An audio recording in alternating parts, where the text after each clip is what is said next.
Hay mga be, try natin tong pater o pastil na very famous sa Northern Mindanao.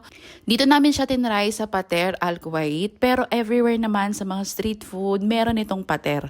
At first time ko nga siya na-try dati sa Davao. At mga be, ang concept niya, yung kanin, may meal na doon, may ulam na mismo doon. So umorder din ako ng chicken lumpia at itong kanilang very famous din na palapa. So yan mga be, ready na tayo sa kamayan.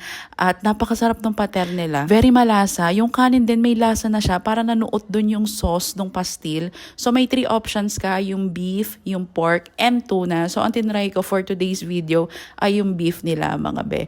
So yan, kain-kain tayo. And very perfect din talaga yung palapa. Kung mahilig ka sa maanghang, Diyos ko po, this is the one for you. Wow! At yung chicken lumpia nila, ang init niyan, ang sarap, very malaman, and very malasa yung meat sa loob. So yeah, that's it mga be. Na-try na natin ang pastil o pater ng CDO. Just been here.